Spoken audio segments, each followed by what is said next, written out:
بسم اللہ الرحمن الرحیم نحمده ونصلی علی رسوله الکریم اما بعد اعوذ باللہ من الشیطان الرجیم بسم اللہ الرحمن الرحیم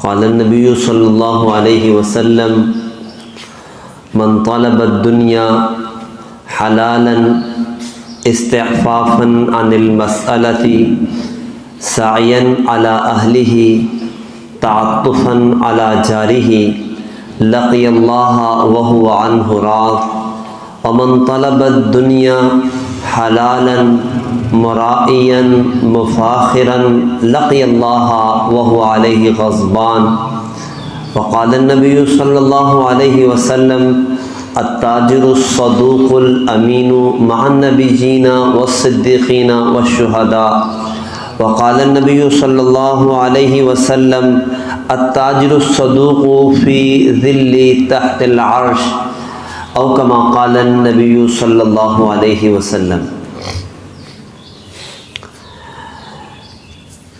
اللہ رب ذوالجلال نے مجھے آپ کو دنیا میں کامیاب ہونے کے لیے بھیجا ہے۔ اس کامیابی کے حصول کے لیے اللہ نے مجھے آپ کو ایک کامل اور مکمل دین عطا فرمایا ہے، جس کامل اور مکمل دین میں میری زندگی گزارنے کے ہر طور طریقے اور ہر کام سے متعلق کامل اور مکمل اور وافر رہنمائی موجود ہے۔ میں دنیا میں جو کام بھی کرنا چاہتا ہوں اللہ رب ذوالجلال اس کے متعلق مجھے اپنے نبی کریم علیہ الصلاۃ والتسلیم کے ذریعے کامل رہنمائی عطا فرماتے ہیں۔ جب یہ دین اتنا کامل اور مکمل ہے تو مجھے رہنمائی بھی اپنے دین سے حاصل کرنا ہے۔ مجھے کامیابی حاصل کرنے کے لیے کسی غیر کے دروازے پہ جانے کی ضرورت نہیں ہے۔ آج مسلمان کچھ غلط فہمیوں میں مبتلا ہو چکا ہے۔ میں چند ایک غلط فہمیاں جو آج امت مسلمہ کو لگی ہوئی ہیں ان پہ سب سے پہلے تھوڑی سی روشنی ڈالتا ہوں۔ ایک غلط فہمی تو مجھے اپنے دین کے بارے میں ہے کہ شاید میرا دین نامکمل ہے، ادھورا ہے، یہ اونٹوں گھوڑوں کے دور کا ہے۔ آج کے ترقی یافتہ دور کے ساتھ یہ دین ہم آہنگ نہیں ہے، اس دور کے ساتھ یہ دین نہیں چل سکتا۔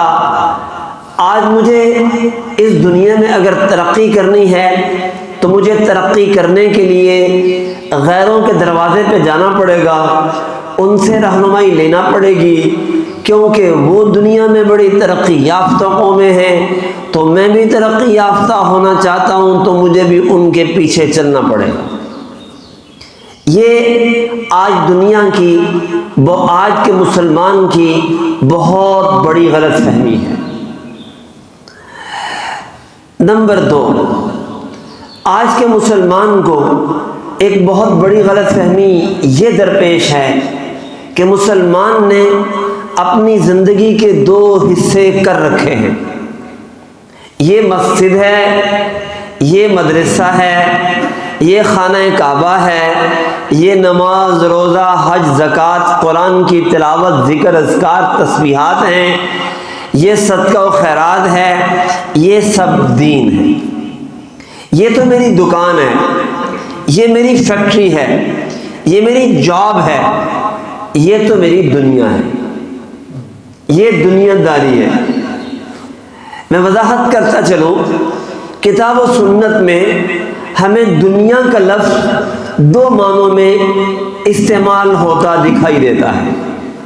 نمبر 1، دنیا آخرت کے مقابلے میں۔ ابھی جو میں نے حدیث مبارکہ پڑھی ہے اللہ کے نبی نے اس میں لفظ دنیا استعمال کیا ہے، لیکن یہ آخرت کے مقابلے میں ہے۔ نمبر 2 دنیا دین کے مقابلے میں نے نماز، روزہ، حج، زکوٰۃ انہیں دین سمجھا ہے، اور اپنے دنیا کے دیگر سارے کاموں کو میں نے دنیا سمجھا ہے، یعنی دین کے مقابلے میں۔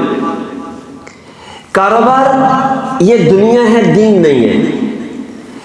تجارت، ملازمت، فیکٹری، کاشتکاری، یہ سب چیزیں میں یہ سمجھتا ہوں کہ دنیا ہے۔ دنیا ہے تو پھر دنیا کے لیے مجھے دنیا کے طریقے سیکھنے ہیں، اس کے لیے مجھے دین سے کسی قسم کی رہنمائی حاصل نہیں کرنا ہے۔ یہی وجہ ہے جب کسی تاجر سے بات کی جائے، بھائی آپ کی تجارت میں یہ کام اچھا نہیں ہے، غلط ہے، تو تاجر کہتا ہے بھائی میری دنیا ہے، اسے میں جیسے چاہوں کروں، مجھے کوئی پوچھنے والا نہیں۔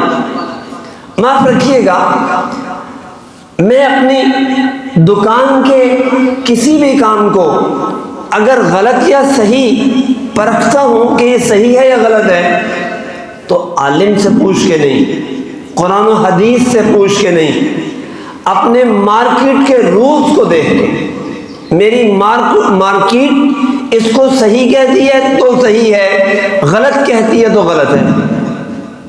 یہ کیوں؟ اس لیے کہ میں نے کاروبار کو دنیا داری سمجھ لیا۔ میں نے سمجھا کہ یہ دکانداری، یہ کمائی، یہ دنیا ہے، لہذا اس کے جتنے بھی طور طریقے ہیں، اس کے رول ہیں، اس کے لیے مجھے اپنی مارکیٹ کو فالو کرنا ہے، مجھے اس کی رہنمائی کہیں اور سے حاصل نہیں کرنی۔ یہ مسلمان کی آج بہت بڑی غلط ہے، اس لیے کہ اگر کاروبار کرنا دنیا داری ہے دین کے مقابلے میں، یعنی دین داری نہیں دنیا داری ہے، تو پھر معاذ اللہ العیاذ باللہ کیا کوئی مسلمان جسارت کر سکتا ہے کہ وہ یہ کہے کہ اللہ کے رسول صلی اللہ علیہ وسلم دنیا دار تھے، صحابہ دنیا دار تھے، انبیاء دنیا دار تھے، یعنی دین دار نہیں دنیا دار تھے؟ کوئی جسارت نہیں کر سکتا۔ اللہ کے نبی بکریاں چراتے رہے ہیں، اللہ کے نبی تجارت کرنے کے لیے ملک شام کے سفر پہ تشریف لے گئے ہیں 1 سے زائد مرتبہ۔ صحابہ تاجر تھے، کاروباری تھے، کاروبار کرتے تھے۔ صدیق اکبر رضی اللہ تعالیٰ عنہ کی کھڈیاں تھیں، کپڑا بنتے تھے، کپڑا بیچتے تھے۔ عبد الرحمن ابن عوف رضی اللہ تعالیٰ عنہ صحابہ میں بڑے کاروباری تھے، تاجر تھے۔ تو کیا اگر یہ کام کاج کرنا دنیا داری ہے تو یہ معاذ اللہ سب لوگ دنیا دار تھے؟ نہیں، یہ سراپا دین دار تھے۔ تو پتہ یہ چلا کہ کاروبار کرنا دنیا داری نہیں ہے، یہ دین داری ہے۔ اب جب کاروبار کرنا دنیا داری نہیں دین ہے، تو ظاہر ہے دین تو پھر مسجد سے ملے گا نا، دین تو پھر کتاب و سنت سے ملے گا نا، مجھے دین تو علماء سے سیکھنا ہے نا۔ آپ کے نوٹ پہ لکھا ہوا ہے رزق حلال کا معنی عین عبادت ہے۔ جب رزق حلال کا معنی عبادت ہے تو عبادت تو سیکھی جاتی ہے عبادت سکھانے والی جگہوں پہ، اور وہ ہے مسجد اور مدرسہ، ان سے عبادت سکھائی جاتی ہے۔ عبادت انسان سیکھ کے کرتا ہے، نماز نہیں سیکھی پڑھتا ہے، ممکن ہے اللہ قبول ہی نہ کرے، غلط پڑھ رہا ہو، نماز ہو ہی نہ، الٹا گناہ گار ہو۔ تو اگر تجارت کر رہا ہے ایک شخص اور اس نے سیکھی نہیں ہے تو ممکن ہے کہ وہ گناہ گار اور مجرم ہو رہا ہو۔ معاف رکھیے گا، میں اپنے بیٹے کو اپنی دکان پہ بٹھانا چاہتا ہوں، میں اسے یہ تو بتاؤں گا سودا کیسے خریدتے ہیں، کہاں سے خریدنا ہے، سیل کیسے کرنی ہے، اور سیل پرچیز کی ساری اونچ نیچ اسے سمجھاؤں گا، لیکن میں اسے یہ نہیں بتاؤں گا کہ یہ کام حلال ہے یہ حرام ہے، عیب نہیں چھپانا، دھوکہ نہیں دینا، مال میں خیانت نہیں کرنی، گڑبڑ نہیں کرنی، مکسنگ نہیں کرنی، اس قسم کی چیزیں میں اسے نہیں سمجھاؤں گا۔ غلے کی چابی اس دن دوں گا جب میں یہ سمجھوں گا کہ یہ سیل پرچیز اور دکان کے سارے معاملات کو سمجھ گیا ہے، پھر میں چابی دے کے اسے دکان پہ بٹھاؤں گا۔ لیکن معاف رکھیے گا، میں یہ نہیں سمجھوں گا کہ اس کے لیے کوئی حلال حرام بھی سیکھنا ضروری ہے۔ جناب سیدنا عمر فاروق رضی اللہ تعالیٰ عنہ آرڈر جاری کرتے ہیں، الا لا یبیعن فی سوقنا الا من تفقہ، ہمارے اس بازار میں دکان وہ کھولے جو اسلامی طریقہ تجارت کے مسائل جانتا ہو۔ جو تجارت کے مسائل نہیں جانتا دکان کھولنے کی اجازت نہیں۔ عمر فاروق نے آرڈر جاری کیا۔ یہ آرڈر انہوں نے اپنے دور کے لیے نہیں، قیامت تک آنے والے مسلمانوں کو سمجھانے کے لیے جاری کیا تھا کہ مسلمانوں، تجارت کرنا ہے تو سیکھ کے کرنا ہے، ورنہ ایسا نہ ہو کہ میں کاروبار کروں اور سمجھوں یہ کہ میں حلال کما رہا ہوں لیکن میں اپنے بچوں کو حرام کمائی کھلا کے خود بھی مجرم گناہگار بن رہا ہوں، انہیں گناہگار کر رہا ہوں۔ اس لیے تجارت عبادت ہے اور عبادت سیکھ کے کرنے کی چیز ہے۔ میں نے جو حدیث مبارکہ آپ کے سامنے تلاوت کی ہے، میں اس کی تھوڑی سی تشریح کر کے پھر بات کو سمیٹنے کی طرف لے جاتا ہوں۔ جناب نبی کریم علیہ الصلاۃ والتسلیم نے تجارت کے بارے میں ایک بنیادی بات ارشاد فرمائی ہے، گویا یوں کہہ لے کہ تجارت کی اصول بھی بتا دیے ہیں، اور تجارت کرنے سے پہلے، دکان کھولنے سے پہلے دکان کی نیت کیا کرنا ہے وہ بھی بتائی ہے۔ اللہ کے نبی فرماتے ہیں، من طلب الدنیا حلالا، جس نے پیسہ کمایا حلال طریقے سے، حرام نہیں، حلال طریقے سے، اور مقاصد کیا ہے، نیت کیا ہے؟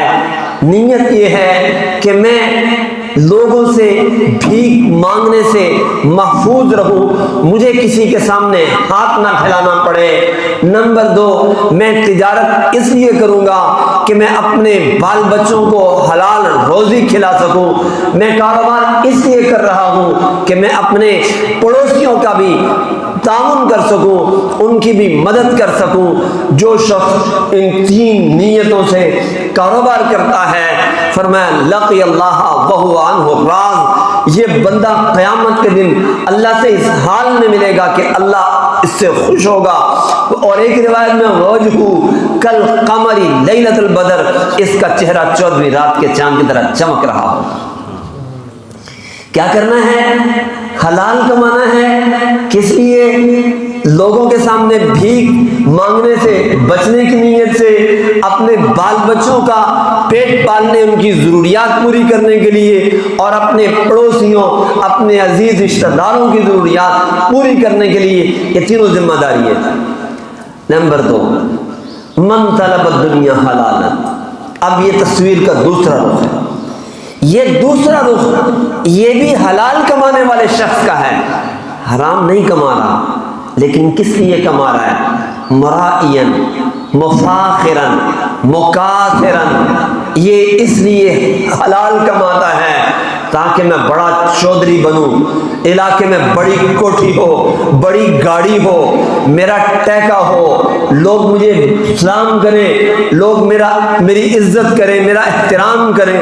مرائین، مفاخرن، بڑا بننے کے لیے، مکاثرن، زیادہ پیسے کما لوں، زیادہ مالدار ہو جاؤں۔ اب نیت بظاہر تو کوئی ایسی نہیں ہے، کوئی کسی کو نقصان پہنچانے والی، لیکن تکبر ہے، بڑائی ہے، غرور ہے، نخوت ہے، اور بڑا مالدار بننا چاہتا ہے۔ فرمایا لقی اللہ وہو علیہ غضبان، یہ قیامت کے دن اللہ سے ملے گا، اللہ اس سے ناراض ہوگا۔ اب دیکھیں، ایک نیت سے کاروبار حلال سے حرام ہو گیا اور انسان نیک سے مجرم اور گناہگار بن گیا۔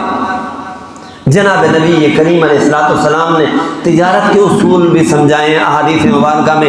اللہ کے نبی فرماتے ہیں التاجر الصدوق الامین مع النبیین والصدیقین والشہداء، فرمایا تاجر میں دو خوبیاں ہوں، تاجر کو اللہ اتنا اونچا مقام عطا فرمائیں گے تصور نہیں کر سکتے۔ تاجر سچا ہو، تاجر امانت دار ہو، قیامت کے دن نبیوں، صدیقین اور شہداء کے ساتھ اللہ حشر فرمائیں گے۔ اندازہ لگائیں، کاروبار کر رہا ہوں میں دنیا داری نہیں کر رہا، میں عبادت کر رہا ہوں، میں نیکی کر رہا ہوں، اس لیے تو اللہ نے مجھے اتنا درجہ دیا ہے۔ کیا دنیا دار انسان کو، کیا گناہ گار اور مجرم انسان کو اللہ تعالیٰ اتنا بڑا درجہ کیسے عطا فرمائیں گے؟ تو سب سے پہلے مجھے اپنی یہ غلط فہمی دور کرنا ہے کہ میں دنیا دار ہوں۔ چنانچہ آج مولانا صاحب سے کسی سے پوچھتے ہیں او بھائی صاحب خیر ہے تو اسے دیکھ دینی نظر نہیں او کی کریے جی دنیا پھنسے ہوئے ہیں، سویرے جائی دا دکان دے شامی واپس گھر آئی دا، کیا کہتا ہے جی دنیا میں پھنسے ہوئے، دنیا داری ہے جی، کیا کریں جی دنیا رکھنی پڑتی ہے۔ اب جب یہ لفظ بولتا ہوں میں بار بار تو یہ میرے دل میں ایسا پیوست ہو گیا ہے، اس کے بعد جب میں اپنی دکان پہ ہوتا ہوں، کام پہ ہوتا ہوں، تو میں کبھی بھی یہ نہیں سوچتا کہ میں یہ کام کر رہا ہوں یہ ٹھیک ہے، جائز ہے، ناجائز ہے، اچھا ہے، برا ہے، کہ میں مولانا صاحب سے آ کے پوچھوں، مجھے اس کی ضرورت ہی محسوس نہیں۔ اللہ تعالیٰ نے آج ہمیں ایسے اسباب مہیا کر دیے ہیں کہ ہم دین سیکھ سکتے ہیں علماء سے۔ آپ کافی عرصہ پہلے مجھے یہاں گوجرانوالہ شہر کے بڑے فیکٹریوں والے دوست کئی ایک مجھے کہتے تھے جی مفتی صاحب کوئی تجارت کے مسئلے کو لکھ کے دیں، کوئی ہمیں پتہ چلے کہ کاروبار کیسے کرنا ہے، کوئی اس کی اونچ نیچ کو صحیح غلط ہمیں تو پتہ تو ہو نا۔ تو میرے پاس کوئی ایسی چیز ان کے لیے لکھی پڑی الگ سے اردو میں نہیں تھی۔ اللہ تعالیٰ جزائے خیر دے ہمارے بزرگوں کو۔ ہمارے ایک بزرگ ہیں، انہوں نے کوشش کی، خود ان کی فیکٹری تھی لاہور میں، عالم تھے، فیکٹری تھی، تو لوگوں کے ساتھ جب واسطہ پڑتا تھا تو بہت سے کام ان کے لوگوں کے غلط دیکھتے تھے، بڑے پڑتے تھے، ان کے بڑے بھائی بھی عالم تھے، ان سے کہا، انہوں نے کہا یار ایسی کچھ چیزیں جمع کرو جو لوگوں کی غلطی ہیں۔ جمع کرتے کرتے ایک ضخیم کتاب نصاب بن گیا جس میں تجارت کے سارے مسئلے آ گئے، اسلامی طریقہ تجارت، وہ پھر پڑھنا پڑھانا شروع ہو گئے۔ آج پاکستان نہیں دنیا کے اکثر ممالک میں وہ نصاب پڑھایا جاتا ہے، ایک جلد کا نصاب ہے، مختصر سا نصاب ہے، آسانی سے ہر تاجر پڑھ سکتا ہے۔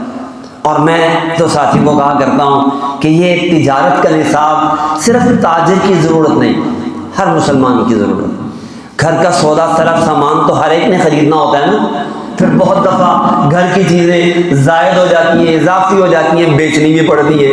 خرید و فروخت تو ہر انسان کی زندگی کا حصہ ہے، تو اسلامی طریقہ تجارت کے مسائل سیکھنا ہر مسلمان کی ضرورت ہے۔ وہ کتاب تیار ہے، پڑھی پڑھائی جا رہی ہے۔ یہاں آپ کے سامنے وابڈا ٹاؤن میں کوئی 3-4 دفعہ پڑھا چکا ہوں، شہر کی اکثر مساجد میں وہ پڑھائی جا چکی ہے، پڑھی پڑھائی جا رہی ہے۔ ابھی حضرت ہمارے بزرگ تشریف لائے تھے پیپلز کالونی دارت النعمان میں، تو مولانا بلال صاحب پھر وہ تشریف لے گئے، تو انہوں نے مولانا بلال صاحب نے جب ان کی گفتگو سنی تو مجھے کہا کہ آپ رمضان میں اسی عنوان پہ بیان کریں۔ تو میری چاہت یہ ہے، مولانا کی بھی غالباً یہی چاہت ہوگی کہ وہ پڑھنے پڑھانے کا سلسلہ یہاں بھی شروع ہو جائے۔ مختصر سا نصاب ہے، آپ اگر روزانہ 15-20 منٹ دیتے ہیں نا تو آسانی سے کوئی 1.5-2 مہینے میں، کوئی 40 دن میں یا 50 دن میں وہ کتاب پڑھی جا سکتی ہے۔ اور اگر آپ آدھا گھنٹہ دے دیں تو ممکن ہے ایک مہینے یا اس سے بھی کچھ کم میں پڑھی جا سکے۔ تو اندازہ لگائیں 24 گھنٹے میں سے اگر ہم آدھا گھنٹہ دے دیں اور ہمارا کاروبار حلال ہو جائے، جائز ہو جائے، عبادت بن جائے، تو کچھ مہنگا سودا تو نہیں ہے، سستا سودا ہے۔ اور اتنی برکتیں، آج مسلمان یہ سمجھتا ہے شاید میں نے دین سیکھ لیا تو میرا کاروبار مشکل ہو جائے گا، پتہ نہیں مجھے کیا کچھ بھی چھوڑنا نہیں پڑے گا، اور کاروبار آسان ہو جائے گا، بابرکت ہو جائے گا، روزی بڑھ جائے گی۔ اب وقت نہیں، کیونکہ جتنا مجھے وقت دیا تقریباً پورا ہو چکا ہے، تو میں ورنہ واقعات سناتا عبد الرحمن بن عوف کے، حضرت زبیر بن عوام کے، دیگر صحابہ کے، جو بالکل خالی ہاتھ خالی جیب تھے، اللہ نے اتنا مال عطا فرمایا، اتنا مال عطا فرمایا کہ تصور نہیں کر سکتے آپ کہ اتنا مال اللہ نے انہیں دیا کیسے ہے۔ صرف حلال کی برکت تھی اور دین کے مطابق کاروبار کرنے کی برکت تھی۔ آج بھی دنیا میں بڑے واقعات، اگر کہیں تو میں ایک واقعہ سنا دوں آپ کو، تازہ واقعہ، تھوڑے عرصے پہلے کا واقعہ، ایک واقعہ ایمان دادا ہوگا انسان۔ ہمارے لاہور میں ایک ساتھی تھے، گارمنٹس کی ان کی فیکٹری، انہوں نے اسلامی طریقہ تجارت پڑھا اور اس کے مطابق انہوں نے اپنی تجارت کو مرتب کر لیا، ڈیزائن کر لیا۔ وہ باہر ملکوں سے آرڈر لیتے تھے اور غالباً یہ چیزیں گارمنٹس کی بنیان وغیرہ چیزیں یہ بنا کے جرابیں وغیرہ باہر بھیجتے تھے۔ وہ آرڈر مل گیا ان کو ایک سیمپل کے لیے کہ سیمپل بھیجیں، انہوں نے سیمپل بھیجا تو مثال کے طور پہ وہ جو چیز تھی اس کے نمبر تھے، مثلا 21 نمبر کا سیمپل، 18 نمبر کا سیمپل انہوں نے بھیجا، وہ پاس ہو گیا، آرڈر مل گیا۔ انہوں نے مال تیار کرنا شروع کر دیا۔ مال انہوں نے 18 نمبر کا تیار نہیں کیا، 19، 20، 21 نمبر کا تیار کیا، یعنی اس سے بہت اعلیٰ کوالٹی مال تیار کر دیا۔ کنٹینر بھر دیے انہوں نے اور ہر کنٹینر میں ایک ڈبہ انہوں نے اضافی رکھا اور اس پہ لکھا گفٹ فار یو، اور ہر کنٹینر کے اندر ایک ڈبہ انہوں نے اضافی رکھا۔ اب یہ کنٹینر انہوں نے پیک کروا کے بھجوا دی۔ اب یہ مال اس ملک میں پہنچا، جب جیسے اس کمپنی میں مال پہنچا ہے، کہاں سے آیا مال؟ پاکستان سے۔ چیک کرو، پاکستان اور دیگر ممالک کی ان کے ہاں لسٹیں رکھی ہوئی تھیں، اور اے گریڈ، بی، سی۔ کچھ ممالک ہیں جن سے مال آتا ہے اے گریڈ کا، یہ کچھ ممالک ہیں بی کے، کچھ ہیں سی کے۔ پاکستان چیک کرو، اے میں ہے، بی میں، سی میں، جی سی میں ہے۔ سی میں بھی جا کے سب سے نیچے پاکستان کا نمبر ہے۔ یہ میرے آپ کے لیے لمحہ فکریہ ہے، یہ میرے ملک کا نام سی میں آنا اور سب سے نیچے آنا، یہ میرے آپ کے دین سے دور ہونے کی اور اسلامی اصولوں کو نہ پڑھنے کی وجہ سے ہوا ہے۔ اب مال چیک کرو جی، مال چیک کرو، صحیح آیا کہ خراب آیا؟ چنانچہ مال چیک کیا، جب ایک پیس نکال کے اسے چیک کیا، یہ تو 18 کا نہیں، یہ تو 21 کا ہے، غلطی سے پڑ گیا ہوگا ایک پیس۔ دوسرا چیک کرو، تیسرا چیک کرو، سارا مال ایسا ہی ہے۔ دوسرا کنٹینر، تیسرا، چوتھا، ہر کنٹینر ایسا ہی۔ اور سر جی یہ تو حیرانی ہے، یہ ایک ہر کنٹینر میں ڈبہ ایک اضافی ہے، ایک پیکنگ اضافی ہے جس پہ گفٹ فار یو لکھا ہوا ہے۔ غلطی لگ گئی ہوگی، شاید مال کہیں اور دینا ہوگا، غلطی سے بھیج ہمیں دیا ہوگا، رابطہ کرو۔ جیسے رابطہ کی، انہوں نے کہا جی آپ ہی کا مال ہے، آپ ہی کو بھیجا ہے۔ بھئی آپ کے ساتھ تو اتنے نمبر کا مال طے ہوا تھا، آپ نے یہ کیوں بھیج دیا؟ یہ مجھے میرے اسلام نے سکھایا۔ یہ آپ نے کہاں سے سیکھا؟ یہ میں نے اپنی مسجد سے سیکھا۔ اچھا، جس اسلام نے آپ کو ایسا کاروبار سکھایا ہے، تجارت کے ایسے اصول سکھائے ہیں، کلمہ پڑھا کے مجھے بھی اس اسلام میں داخل کرنا۔ اس ایک عمل کی وجہ سے وہ شخص اپنی پوری فیملی کے ساتھ مسلمانوں کے اسلام کے دائرے میں داخل ہو۔